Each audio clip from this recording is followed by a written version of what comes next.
Hello students, આજે એક નવા પ્રશ્નની શરૂઆત કરીએ છીએ. પી વિભાગના તત્વોની અંદરનો એક સરસ પ્રશ્ન છે અને તે છે નાઇટ્રોજન સમૂહના તત્વોની હાઇડ્રોજન પ્રત્યેની પ્રતિક્રિયાત્મકતા. આપણને સૌથી પહેલા ખબર શું હોવી જોઈએ? તો પહેલો મુદ્દો તો એ છે કે નાઇટ્રોજન સમૂહના તત્વો કયા? તો કે નાઇટ્રોજન સમૂહના તત્વોમાં છે N, P, AS, SB અને Bi. Nitrogen, phosphorus, arsenic, antimony અને બિસ્મથ. આ જે તત્વો છે, આ તત્વો EH3 પ્રકારના સંયોજનો બનાવે.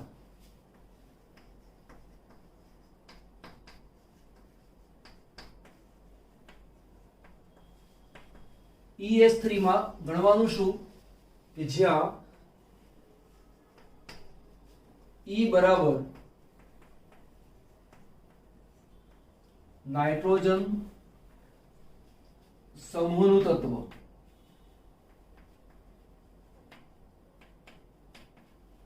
તો આપણે આવું કહી શકીએ. કયા કયા થઈ શકે? તો N, આ N ગણી લો તો સંયોજનો બન્યા NH3.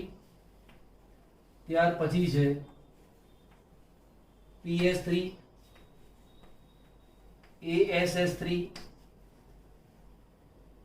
SBH3 અને ત્યારબાદ BIS3.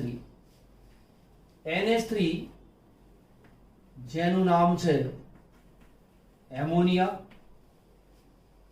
PS3 એનું નામ છે ફોસ્ફીન, આનું નામ છે આર્સિન, આનું નામ છે સ્ટીબાઇન અને આનું નામ છે બિસ્મુથાઇન.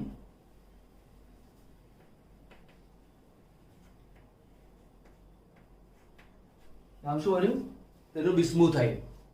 હવે આ નાઇટ્રોજન, ફોસ્ફરસ, આર્સેનિક, તો આપણે આ વિચાર લઈએ. નાઇટ્રોજન, ફોસ્ફરસ, આર્સેનિક, એન્ટીમની અને બિસ્મથ. નાઇટ્રોજનના કદ કરતાં ફોસ્ફરસનું કદ મોટું, એના કરતાં આર્સેનિકનું કદ મોટું, એના કરતાં એન્ટીમનીનું કદ મોટું અને એના કરતાં બિસ્મથનું કદ મોટું. થોડીક વાર માટે વિચારો કે દરેકની સાથે H પરમાણુ જોડાયેલો છે. તો એક H અહીંયા જોડાયો છે, એક H અહીંયા છે, H અહીંયા છે, H આ બાજુ છે અને H આ બાજુ છે. દરેકનું ન્યુક્લિયસ આ છે. તો તમે ડિસ્ટન્સ વિચારી શકો. અહીંયા કેન્દ્રથી H નજીકમાં છે, અહીંયા કેન્દ્રથી H દૂર છે, કેન્દ્રથી H વધારે દૂર છે, કેન્દ્રથી H વધારે દૂર છે, કેન્દ્રથી H વધારે દૂર છે. માટે કહી શકાય કે N થી Bi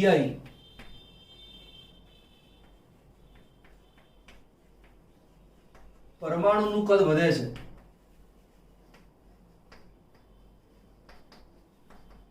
તેથી EH બંધ લંબાઈનો ક્રમ કેવો આવશે? NH એના કરતા pH મોટું, એના કરતા ASH મોટું, એના કરતા SBH મોટું અને એના કરતા BIH. એટલે આ બંધ લંબાઈ કરતા આ બંધ લંબાઈ મોટી, એના કરતા આ બંધ લંબાઈ મોટી, આ બંધ અને આ બંધ લંબાઈ ક્રમશઃ વધતી જાય. પરિણામ શું આવ્યું? તો કે બંધ લંબાઈ વધે છે. તેથી શું પરિણામ આવે? તે આ બંધ ટૂંકો છે માટે N અને H વચ્ચેનું આકર્ષણ વધારે હોય. માટે આ બંધને તોડવા માટે ઉર્જા વધારે આપવી પડે. આના કરતાં આ બંધ થોડો લાંબો છે, આકર્ષણ ઓછું છે, માટે આ બંધને તોડવા માટે આના સરખામણીમાં ઓછી ઉર્જા આપવી પડે. એના કરતાં આ બંધ લંબાઈ મોટી છે એટલે આપણે આવું વિચારીએ એક બંધ આટલો છે, બીજો એક આવડો મોટો બંધ છે, એક બંધ લંબાઈ આટલી છે, એક બંધ લંબાઈ આટલી છે, એક બંધ લંબાઈ આટલી છે. બંધ લંબાઈ જેમ જેમ વધતી ગઈ તેમ તેમ આ બે પરમાણુ વચ્ચેનું જે આકર્ષણ છે એ ક્રમશઃ ઘટતું ગયું. જેટલું આકર્ષણ અહીંયા છે એના કરતાં અહીંયા આકર્ષણ ઓછું છે, એના કરતાં અહીંનું આકર્ષણ ઓછું છે, એના કરતાં અહીંનું આકર્ષણ ઓછું છે, એમ આકર્ષણ ક્રમશઃ ઘટતું જાય. જો આકર્ષણ ક્રમશઃ ઘટતું જાય તો તેને તોડવા માટે આપવી પડતી ઉર્જાનું મૂલ્ય ક્રમશઃ ઘટતું જાય. માટે આવું કહી શકાય. તેથી EH બંધ ઉર્જાનું મૂલ્ય ક્રમશઃ ઘટે. માટે એવું કહી શકાય કે બંધ ઉર્જાનો ક્રમ વાપર લખવો હોય, બંધ ઉર્જાનો ક્રમ, તો બંધ ઉર્જાનો ક્રમ શું આવે? NH ને તોડવા માટે સૌથી વધારે ઉર્જા, પછી PH, પછી આવે ASH, પછી આવે SBH અને ત્યાર પછી આવે BIH. ઓકે, બંધ ઉર્જા ક્રમશઃ ઘટતી ગઈ. એનો મતલબ એવો થયો કે અહીંયા બંધ વધુ પ્રબળ છે, અહીંયા બંધ સૌથી નિર્બળ છે. જો પરમાણુ પરમાણુ વચ્ચેનો બંધ પ્રબળ હોય તો તેવા અણુની અંદર પરમાણુઓ બહુ જલ્દી છૂટા પડી જતા નથી. જો અણુમાંથી પરમાણુઓ છૂટા પડી જતા ન હોય, જો અણુમાંથી પરમાણુઓ છૂટા પડી જતા ના હોય, સરળતાથી છૂટા પડતા ના હોય, તો તેવા અણુની સ્થિરતા વધારે છે તેવું કહેવાય. માટે સ્થિરતાનો જે ક્રમ લખવો હોય, સ્થિરતાનો ક્રમ, તો સૌથી વધુ સ્થિર કોણ? NH3, ત્યાર પછી આવે છે PH3, ત્યાર પછી આવે છે ASH3, ત્યાર પછી આવે SBH3 અને ત્યાર પછી આવે છે BIH3. તો ક્રમશઃ સ્થિરતા તેની ઘટતી જાય છે. સ્થિરતા ઘટે છે માટે સ્થિરતા ઘટે છે, તેથી હવે શું પરિણામ આવે તે આપણે શું વાત કરી? બંધ ઉર્જાની સૌથી વધારે, આની સૌથી ઓછી, એટલે કે આની સ્થિરતા સૌથી ઓછી, આના કરતા આની સ્થિરતા ઓછી, એના કરતા આની સ્થિરતા ઓછી, એના કરતા આની સ્થિરતા ઓછી, એના કરતા આની સ્થિરતા ઓછી. સ્થિરતા ઓછી એટલે શું? પરમાણુની સાથે જોડાયેલો H સરળતાથી દૂર થઈ જાય. એનો મતલબ કે N ની સાથે જોડાયેલો H જેટલી સરળતાથી મુક્ત થાય એના કરતા P ની સાથે જોડાયેલો H વધુ સરળતાથી મુક્ત થાય, એના કરતા AS ની સાથે જોડાયેલો H વધુ સરળતાથી મુક્ત થાય. આ પ્રમાણે સરળતા વધતી જાય. પરિણામે હાઇડ્રોજન છૂટા પડવાની જે શક્યતા છે એ આના કરતા આમાં, એના કરતા અહીંયા, એના કરતા અહીંયા, એના કરતા અહીંયા હાઇડ્રોજન છૂટા પડવાની શક્યતા ક્રમશઃ વધતી જાય. હવે હાઇડ્રોજન છૂટા પડવાની શક્યતા વધતી જાય તો શું થાય? તો આપણને ખબર છે કે જે પદાર્થ હાઇડ્રોજન આપે તેને રિડક્શન કરતા કહેવાય. આ બધા જ પદાર્થની પાસે હાઇડ્રોજન છે, બધા જ પોતાનો હાઇડ્રોજન આપી શકે તેમ છે, પણ સૌથી વધુ સરળતાથી હાઇડ્રોજન કોણ આપે? તો કે આ આપે. તો કે કેમ? એટલા માટે કે તેની બંધ ઉર્જા સૌથી ઓછી છે, ફટ લઈને બંધ તૂટી જાય. આનો બંધ સૌથી પ્રબળ છે, જલ્દી તૂટતું નથી. બરાબર? તેથી રિડક્શન કરતા તરીકેની પ્રબળતા તો શું લખાય? NH3 એના કરતા વધુ સારું રિડક્શન કરતા PH3 એના કરતા ASH3 એના કરતા SBH3 એના કરતા BIH3. તમે ધ્યાન આપજો, આ જેટલા ક્વેશ્ચન આપણે મૂકેલા છે એ તમામે તમામ MCQ છે. તમને આવો સ્થિરતાનો ક્રમ પૂછેલો હોય, એક આ ક્રમ આપેલો હોય અને બીજો આડો ક્રમ આપેલો હોય, તો એ ક્રમ આપણને આવડતા હોવા જોઈએ.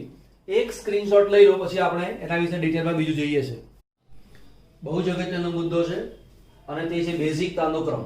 બરાબર, દરેકની પાસે અબંધકારક ઇલેક્ટ્રોન યુગ્મ છે, બધા જ લુઈસ બેઝ છે, પરંતુ જે બેઝિકતાનો જે ક્રમ છે એ આના કરતાં આ બેઝિકતા ઓછી, એના કરતાં આની ઓછી, એના કરતાં આની ઓછી, એના કરતાં આની ઓછી.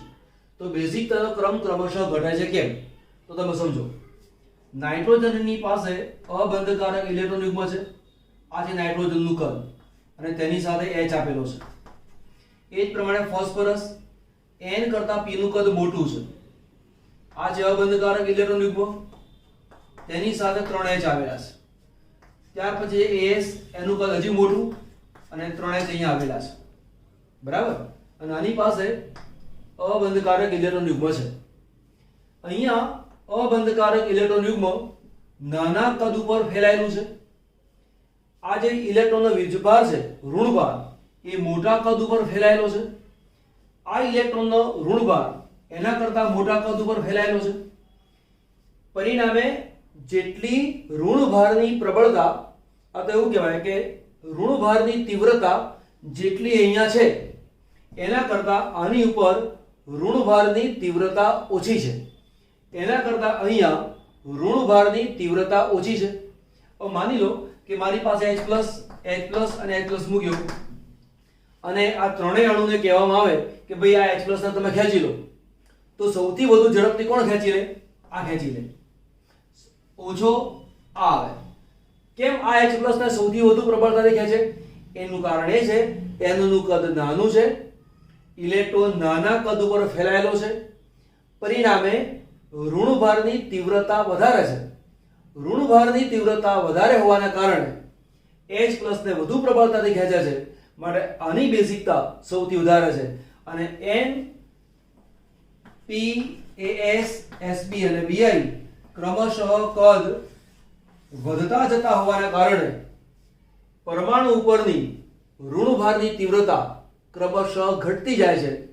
માટે H+ ને પોતાની તરફ આકર્ષવાની વૃત્તિ ઘટતી જાય છે અને H+ ને આકર્ષવાની વૃત્તિ ઘટતી જતી હોવાના કારણે બેઝિકતાનો જે ક્રમ છે એ ક્રમશઃ ઘટતો જાય છે.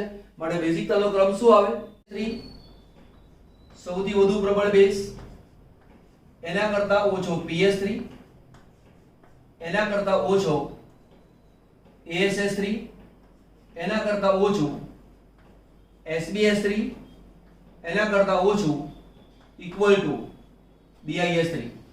આ બધા જ ક્રમ કડકડાટ મોઢે રાખવાના.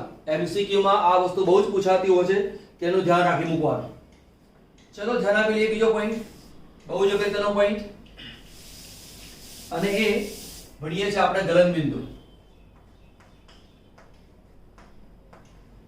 ગલનબિંદુનો ક્રમ. પહેલા તો કે ગલનબિંદુ કોને વધારે હોય? તો કે જે પદાર્થમાં અણુ વચ્ચે આકર્ષણ વધારે હોય એનું ગલનબિંદુ વધારે હોય. આ બધાને ખબર છે.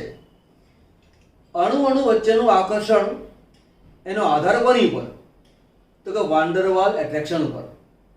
અને બીજું પણ એક પરિબળ છે, એની ચર્ચા પછી કરીએ છીએ. પહેલા વાન ડર વાલથી શરૂઆત કરીએ આપણે.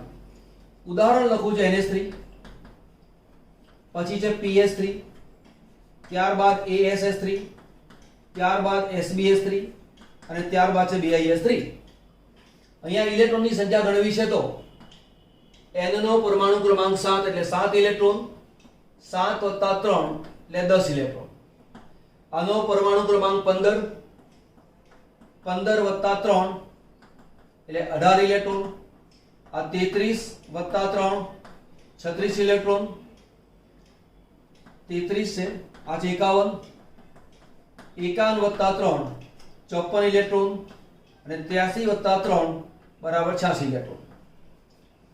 BIS3 ની અંદર ઇલેક્ટ્રોન સૌથી વધારે છે. જેમ ઇલેક્ટ્રોન વધારે, અણુ વચ્ચેનું વાન ડર વાલ આકર્ષણ વધારે, અને અણુ વચ્ચેનું વાન ડર વાલ્સ આકર્ષણ વધારે હોય તો તેનું ગલનબિંદુ વધારે હોય. નોર્મલી ગલનબિંદુ માટે આને ધ્યાન ઉપર આપણે લેતા નથી, કેમ કે એ વાયુ સ્થિતિમાં છે અને બહુ જ અસ્થાયી છે. આપણે અહીંયાથી શરૂઆત કરીએ. અહીંયાથી શરૂઆત કરો તો એ વાંધો નથી. અહીંયા સૌથી વધારે ઇલેક્ટ્રોન માટે અણુ વચ્ચેનું આકર્ષણ સૌથી વધારે. અહીંયા ઇલેક્ટ્રોન ઓછા માટે અણુ વચ્ચેનું આકર્ષણ ઓછું, માટે આના કરતા આનું ગલન બિંદુ ઓછું. એના કરતા આમાં ઇલેક્ટ્રોન ઓછા માટે આની અંદર આ બેની સરખામણીમાં વાન ડર વાલ્સ આકર્ષણ ઓછું, માટે આ બે કરતા આનું ગલન બિંદુ ઓછું. એ જ પ્રમાણે આનું ગલન બિંદુ ઓછું, એ જ પ્રમાણે આનું ગલન બિંદુ ઓછું હોવું જોઈએ. પણ આ બધા કરતા આનું ગલન બિંદુ હાઈએસ્ટ છે. મનમાં થાય કે કેમ છે? નાઇટ્રોજનમાં એવી શું વિશેષતા છે? તો ધ્યાન આપો. અહીંયા n નું કદ સમૂહમાં સૌથી નાનું છે.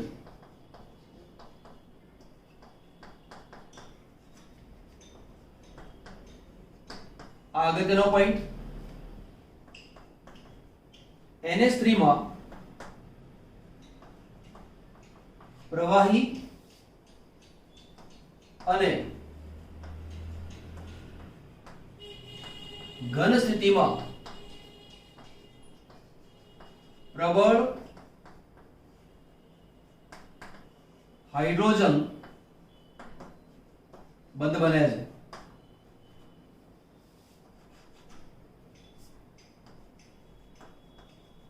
અન્યમાં બનતો નથી. બરાબર. પ્રબળ હાઇડ્રોજન બંધને કારણે આંતર આણવીય આકર્ષણ બહુ જ પ્રબળ છે. આંતર આણવીય આકર્ષણ બહુ જ પ્રબળ છે અને માટે NH3 નું ગલન બિંદુ pH3 કરતા વધારે છે. પણ આપણે ગલન બિંદુ જો ક્રમ લખવો હોય તો આવો લખી શકાય.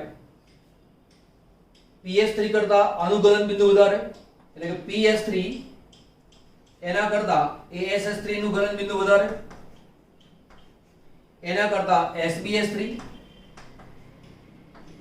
લેવું હોય તો આગળ BiH3 અને બધા કરતા સૌથી વધારે કોનું આવે? NH3 નું. કેમ? પ્રબળ આંતર આણવીય H બંધ બને છે માટે. તો એ બંધ બને છે કેવી રીતે? તો આપણે વિચાર લઈએ આ રીતે. તો કે N અબંધકારક ઇલેક્ટ્રોન યુગ્મ, H અને H. H કરતા N ની વિદ્યુત ઋણતા વધારે છે માટે N આંશિક ઋણભારિત છે, H આંશિક ધનભારિત છે. આ પણ આંશિક ધનભારિત, આ આંશિક ધનભારિત છે. બીજો NH3 લઈએ તો H, અહીંયા લખું છું N, H અને H. આ છે અબંધકારક ઇલેક્ટ્રોન યુગ્મ, આંશિક ધનભાર, આંશિક ઋણભાર. આ બેની વચ્ચે H બંધ બને અને આ બેની વચ્ચે H બંધ બનતો હોવાના કારણે NH3 ના અણુ વચ્ચેનું આકર્ષણ બળ બહુ જ પ્રબળ છે માટે તેનું ગલન બિંદુ ઉત્કલન બિંદુ વધારે છે.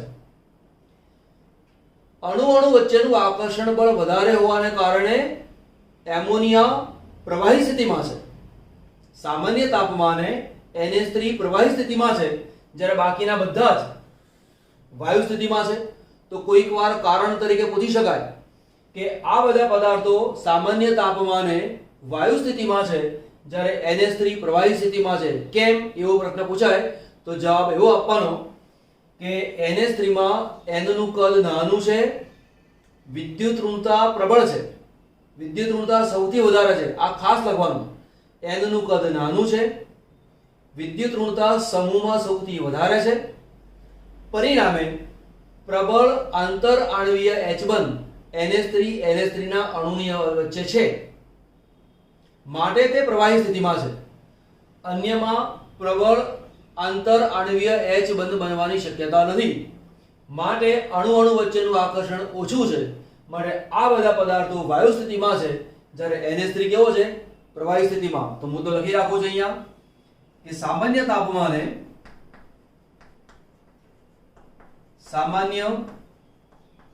તાપમાને NH3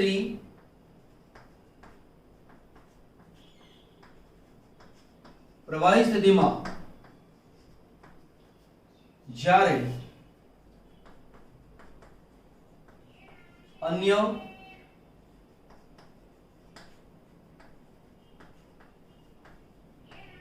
વાયુ સ્થિતિમાં છે. હવે કદાચ મનમાં પ્રશ્ન થાય કે સાહેબ H તો અહીંયા પણ છે, H અહીંયા પણ છે, H અહીંયા છે, H અહીંયા છે, H અહીંયા છે, દરેકની પાસે અબંધકારક ઇલેક્ટ્રોન યુગ્મ છે. તો એમોનિયા હાઇડ્રોજન બંધ બનાવે તો બાકીના એવું શું રોગ લાગુ પડી ગયો કે હાઇડ્રોજન નથી બંધ પડતો?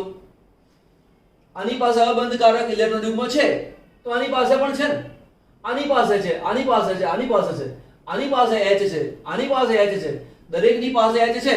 તો એમોનિયાએ H બંધ બનાવ્યો અને બાકીનાઓએ H બંધ ના બનાવ્યો. એવું કેમ? જોઈ લઈએ એવું કેમ. તો પહેલા સમજો, આ N છે, આની પાસે H છે, આ H, આ H અને આ છે અબંધકારક ઇલેક્ટ્રોન યુગ્મ. ફરીવાર આ H, અહીંયા H, આ બાજુ H અને H. હાઇડ્રોજન છે એ આંશિક ધનભારી છે, આ આંશિક ઋણભારી છે. વિદ્યુત ઋણતાની વાત કરવા જઈએ તો હાઇડ્રોજનની વિદ્યુત ઋણતા છે 2.1 અને નાઇટ્રોજનની વિદ્યુત ઋણતા છે લગભગ 3.0. આ બે વચ્ચેનો વિદ્યુત ઋણતાનો જે તફાવત છે એ લગભગ 0.9 જેટલો છે. આના કરતા આની વિદ્યુત ઋણતા વધુ હોવાને કારણે આ બંધના ઇલેક્ટ્રોન N તરફ વધુ આકર્ષાય, માટે N આંશિક ઋણભારી છે અને H આંશિક ધનભારી છે. માટે આ બંધ બન્યો ધ્રુવીય. એ જ પ્રમાણે આ આંશિક ધનભારી છે, આંશિક ઋણભારી છે. આ બેની વચ્ચે H બંધ બને છે. તો H બંધ બનવાનું મેઇન કારણ શું? બેની વચ્ચે વિદ્યુત ઋણતાનો તફાવત છે એટલા માટે. H કરતા N ની વિદ્યુત ઋણતા વધારે છે, ઇલેક્ટ્રોન N તરફ વધુ આકર્ષાય છે, માટે N આંશિક ઋણભારિત છે અને H આંશિક ધનભારિત છે. અને માટે આ ધનભારિત હોવાના કારણે અબંધકારક ઇલેક્ટ્રોન યુગ્મ સાથે H બંધ બનાવે છે.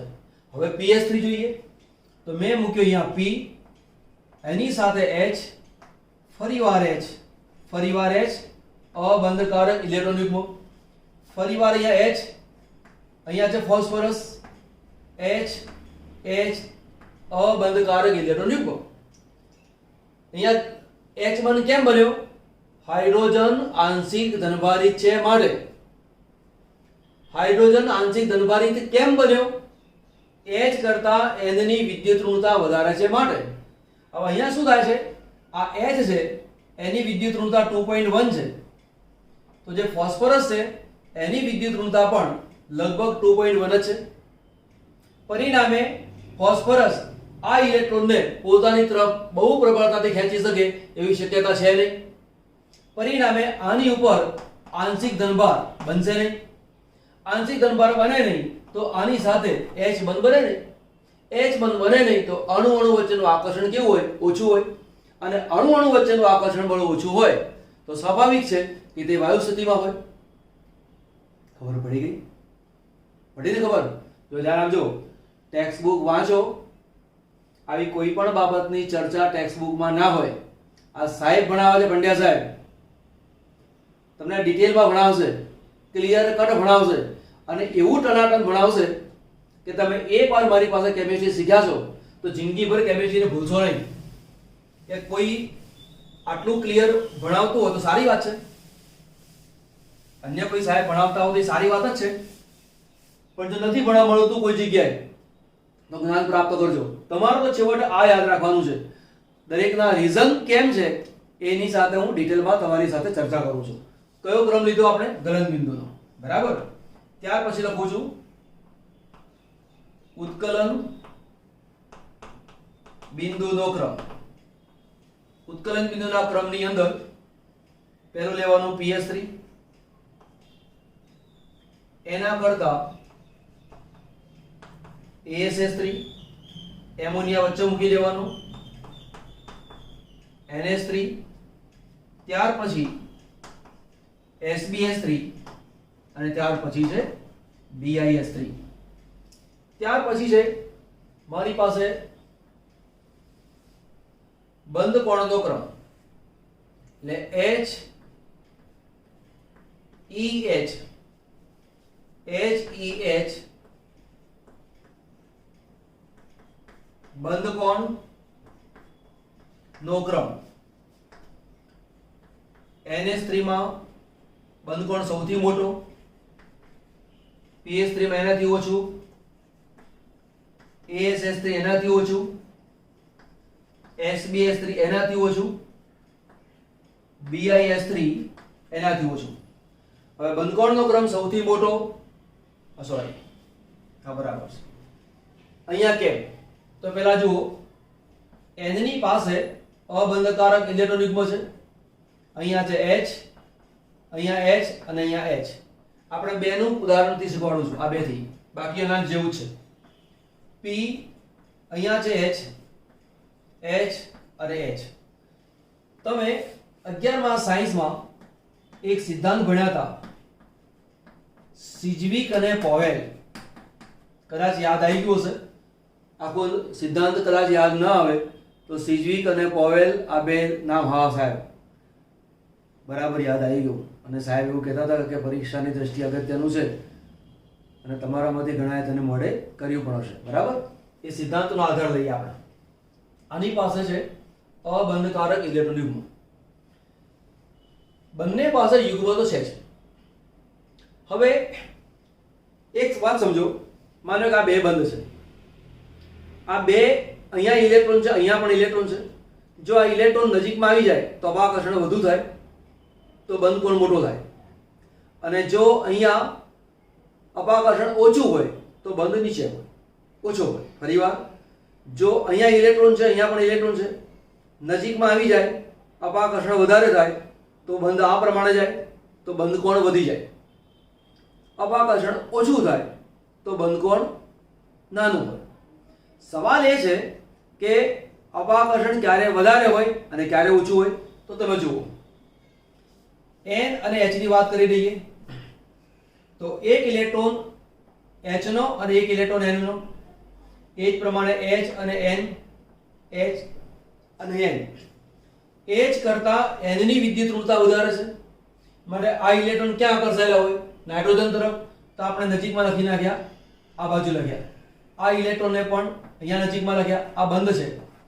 આ ઇલેક્ટ્રોનને હજી નજીકમાં લખી નાખ્યા.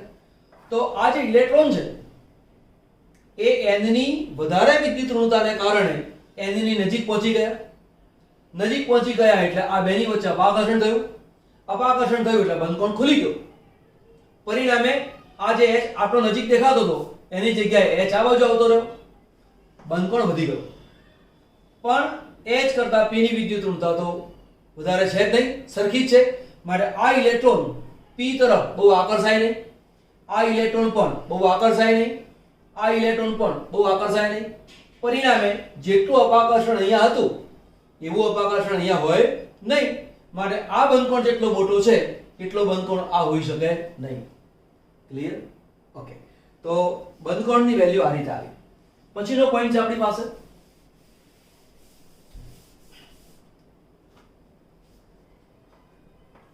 બધા જ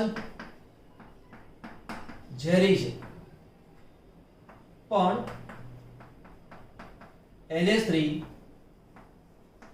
બધામાં સૌથી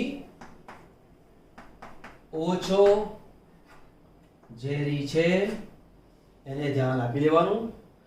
એકાએક મુદ્દાને છણાવટ કરવી એટલે શું ખબર છે? વિસ્તૃતમાં ચર્ચા કરવી. પાછો તમે તો સાહેબ આ છણાવટ શબ્દ બોલ્યા એટલે શું, પાછો અર્થ આવડતો નહીં હોય એટલે શું બોલ્યા સાહેબ?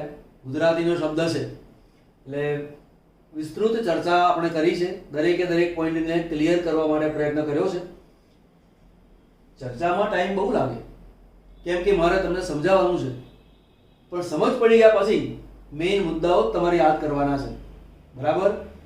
સ્ક્રીનશોટ લઈ લો અને તેને મોડે પણ કરી નાખજો. આજે જ મોડે કરી નાખવાનું, કાલ ઉપર છોડવાનું નહીં.